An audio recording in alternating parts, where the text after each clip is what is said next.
देखना है जी final over चल रहा है। स्कोर रह गए 6 स्कोर रह गए लास्ट ओवर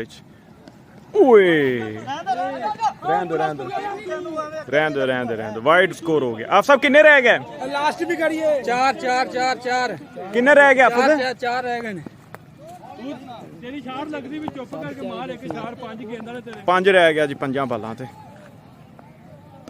ओए मिस हो गई गोनी एक आ गई खैर मिस हो गई जी 4 बालां ते 5 स्कोर रह गया जी। चौधरी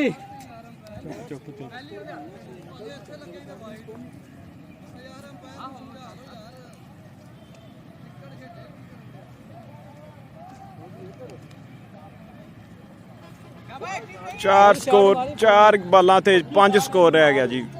4 बालां ते 5 स्कोर अगे ने चौधरी लुत्फुल्ला ते बॉलर है ज़ीशान भाई फिर वो टीम तो जी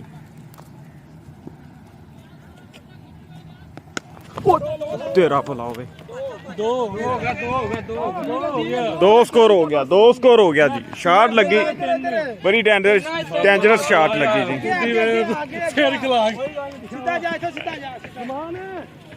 बहुत डेंजरस शॉट लगी जी। 2 स्कोर हो गया फाइनली। स्कोर रह गया पिछे 3 बालां ते 3 स्कोर रह गया जी। 3 बालां ते 3 स्कोर रह गया।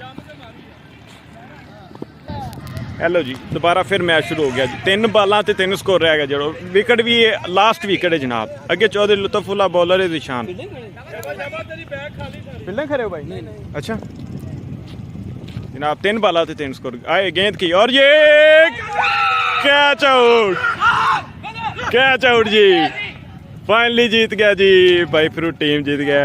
हम मैच हार गया जी। चौधरी लुत्फुल्ला साहब बहुत ही अफसुदा हालत में वापस आते हुए। कोई बात नहीं जी गेम है क्रिकेट है होता रहता है।